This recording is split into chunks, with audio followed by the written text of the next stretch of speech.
like, so who'd you actually sign to? That's one thing I wanted to ask. Yo, I signed a 10K project. Oh, you did? Okay. Yeah, 10K. How's that going? That shit going good, man. It's going good, man. Shit going great. Just dropped Project Deluxe for me. We got a whole lot of shit coming. I'm going crazy this year. Right. So you never is 6ix9ine still signed to them? I don't even know. Yeah, because I don't feel like I've heard anything about it. I But know he was signed to them though. he also has barely put out music since he's been out. I don't pay attention to that nigga. Did you do other label meetings and stuff though, like leading up to this, or was it like how many different labels were you talking to?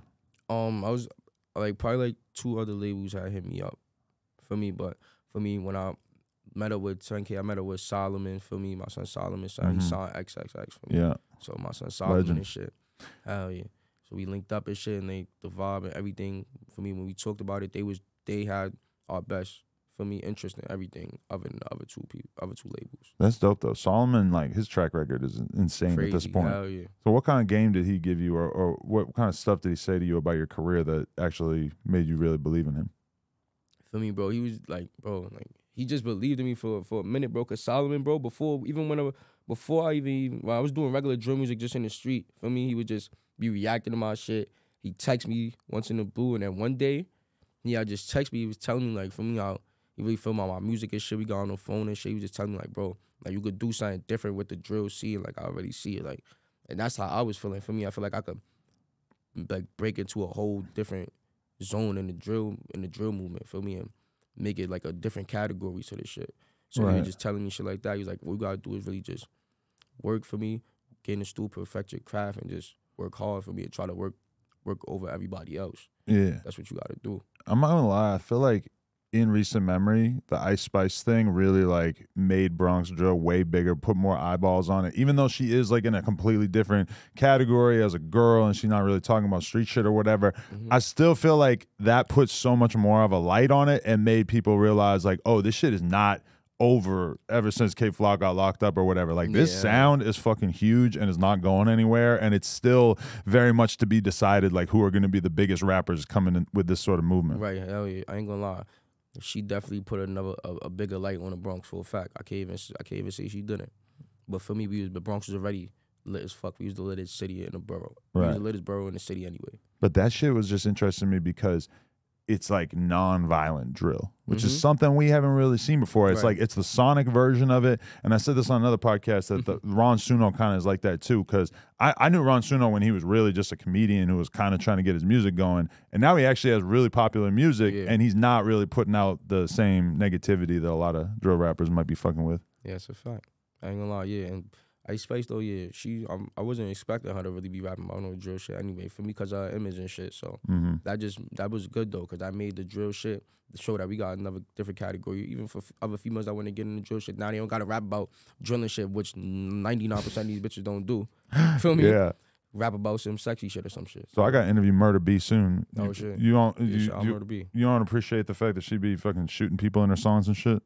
Oh no, for me, I ain't gonna lie, but Murder B for me, she's not like she ain't been in the trenches, like, and been outside and been for me around. In so the she's town. a real person who's around in the Bronx and all that. Yeah, she been around in the Bronx for me. I ain't gonna say she been going crazy, but for me, she been out there. Oh yeah. Because from like a LA perspective, I don't know. I guess sometimes you'll have a girl rapping who's like affiliated with a gang or whatever. Sometimes, but it's very rare. It doesn't really happen. Yeah, but in Cali you got a lot of girls that's in gangs. They just not rapping. Yeah. Feel me? That's the thing. I feel like the dudes in the gangs would It tell be them like, more hey, females no in rapping. gangs. It's more females in gangs in Cali than in New York for a fact. You think? It's just that for me, the Cali girls just don't really rap like that for me. New York for females, they see the drill wave and all that. Now they trying to rap. Right, but do you think that girls should even try to get affiliated with that type of shit, or should they stay the fuck out of it? I can't tell nobody nothing, man. Whatever they want to do, that's on them for me. Everybody their own person. Right. For me, that's on them for me. It's like the way this shit is now is just so different from how it was before. So it's like certain females don't give a fuck. Certain niggas don't give a fuck. So it's like, do what you gonna do. Just make sure you know what you're doing and make sure you're moving right. One of my friends, like a girl got killed in the hood, and I was just like, damn, that's crazy as fuck. They ran up and just shot this bitch in the head in her car or whatever. And he told me, he's like, bro, but she was kicking it with this one gang, and then she started kicking it with their ops, like right afterwards.